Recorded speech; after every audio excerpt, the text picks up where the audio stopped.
Hello everyone, welcome to my channel, welcome to another mini blog. তো তোমরা জানো যে এখন আমার CA4 এক্সাম চলছে, ইন্টারনাল এক্সাম চলছে। তো তাই জন্য সকাল সকাল চলে গেছিলাম কলেজে, আর পরীক্ষাটা দিয়ে নিয়ে সুন্দর করে এই গরমের মধ্যে বাড়ি চলে আসছিলাম। আবার আসার সময় ক্যান্টিন থেকে আইসক্রিমও খেয়েছিলাম। আর আমি তো খেয়েছিলাম হলো কফি বার, কারণ বলে আমুলের এই আইসক্রিমটা না আমাদের বাড়ির এখানে অত পাওয়া যায় না, এইদিকে আমি খেতে খুব ভালোবাসি এটা। তো আজকে তাড়াতাড়ি ফেরার কারণ হলো, তোমরা জানো আমার কলেজে একটা ট্রেনিং চলছে, কিন্তু আজকে সেই ট্রেনিংটা ছিল না। আর সরকার পরিবর্তন হওয়ার পর আজকে প্রথমবার সরকারি বাসে করে আমি কলেজে গেলাম, মানে কলেজের রুটে সরকারি বাস চলে।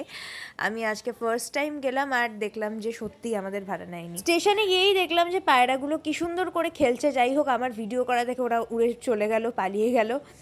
তারপর না, তোমরা জানোই যে রাজ্য জুড়ে তথা সারা দেশ জুড়ে হকার উচ্ছেদ চলছে। তাই স্টেশনগুলো দেখো, দুটো স্টেশন গুমা আর বিরাতে সেদিন দোকান ভাঙা চলছিল। কেমন একটা যেন লাগছিল, স্টেশনটা পুরো ফাঁকা। এখন আর আমাদের হাবড়াতেও তো বলে দিয়েছে, ডেট ঘোষণা করে দিয়েছে, কিন্তু আবার কালকে শুনলাম যে কিছুদিনের জন্য এই ডিসিশনটা আবার স্থগিত রাখা হয়েছে। তো জানি না ইন ফিউচার কী ডিসিশন হবে, কিন্তু এই রকম হাবড়া স্টেশন হয়তো আর কিছুদিন পর নাও দেখা যেতে পারে। এখনও অবধি আমাদের হাবড়া স্টেশনে কিন্তু দোকান ভাঙা হয়নি। তো যাই হোক, বাড়িতে চলে এলাম। আমাদের এসির প্রবলেম হচ্ছিল, 2-3 দিন ধরে আমরা এসি চালিয়ে ঘুমাতে পারিনি এই গরমের মধ্যে।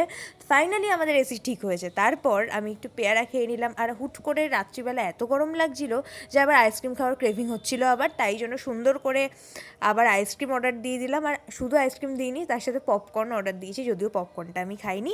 আমি আইসক্রিম খাই, আর তোমরা আমার চ্যানেলটা সাবস্ক্রাইব করে দাও।